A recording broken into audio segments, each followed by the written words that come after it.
Speak to Lorenzo Kamel about this. He's a professor of international history at the University of Turin and is joining us from Rome in Italy. Thank you so much, Professor, for being with us again. As a professor of history, I mean, when you look at what's being done to Palestinians today in Gaza, in the occupied West Bank, can you draw parallels with other historical periods? Parallelism always tricky, but if I'm obliged to find for parallelism, I say that with Palestinian history itself, 77 years ago today, so today is precisely the anniversary of the expulsion from Lida and Ramle. 60,000 Palestinians were expelled from these two cities. Many of those that were expelled died for desertion and so on. And this was 1/10 of the overall exodus of 1948. Now, many of these people ended up in the so-called Gaza Strip. And having all this in mind, I think that we can realize that somehow the goal of concentrating the population in certain areas is not something that has to do just with the present. It's something that we see there since many, many years, since decades. The fact that this process has been accelerated in these last few months, but it's not unprecedented. Right. As you say, it's not new. But what Israel is planning to do now, it says, is to build what it calls a humanitarian zone in Rafah. What the UN has said is a concentration zone, really.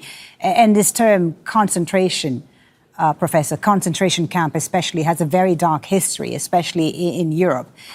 In your view, does what Israel is planning in Rafah fit that definition, forcing civilians to live in harsh, crowded conditions without legal rights just because of who they are? Does it reflect the same mindset and methods that was used by fascist regimes and the Nazis in the 1930s and 40s to control or remove unwanted groups? I think that somehow this kind of parallelism can create kind of a mental wall. So I would say that it's enough to describe what is happening, the massive crimes that are committed without necessarily finding parallelism. This expression of humanitarian city and so on, of course, it's very similar to collateral damages, humanitarian wars, coalition of the willing. So this kind of expression that, of course, speaks to the instinct, to the gut of people, but they do not really address what is happening. This humanitarian city are somehow transfer camps in preparation for the deportation outside the Gaza Strip. When you destroy wells, hospitals, somehow any chance for livelihood, you know what you are doing. More so considering that any Palestinians who refuses to voluntarily, with quotation marks, enter this transfer camp will be considered as a terrorist, as many Israeli politicians have pointed out. So that is legitimate targets. So in other words, those remaining will be most likely murdered. So the whole plan is very clear to anyone that is willing to see it. And I think that is not necessarily something that we need connect to the past. It's right. Already... and I understand that, Professor. I understand that you're a bit reluctant to draw parallels with the past. But I'm just curious whether there has been a time in history when a country used the pain or trauma from its own past to justify harming another people.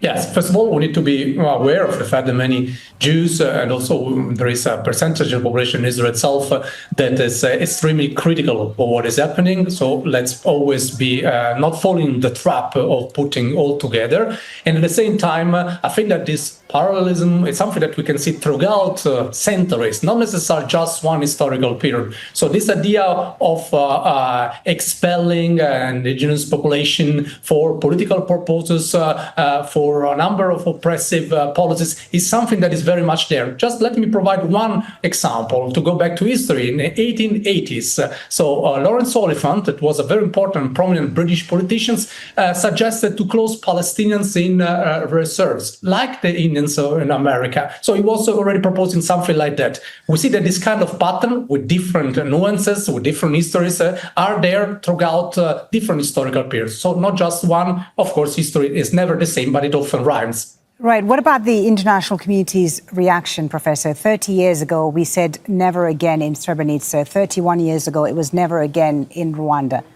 How much longer before we declare never again in Gaza?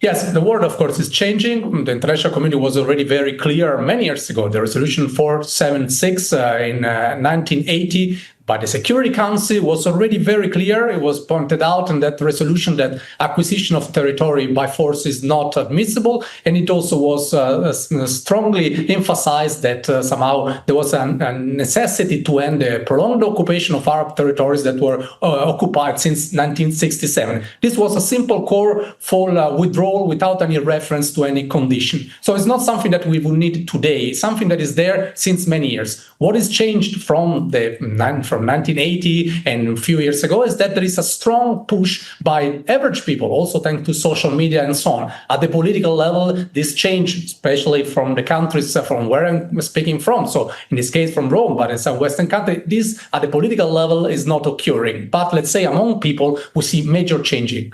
Thank you so much for speaking to us, Professor, and sharing your expertise and views. Lorenzo Kamel is a professor of international history at the University of Turin. Make sure to subscribe to our channel to get the latest news from Al Jazeera.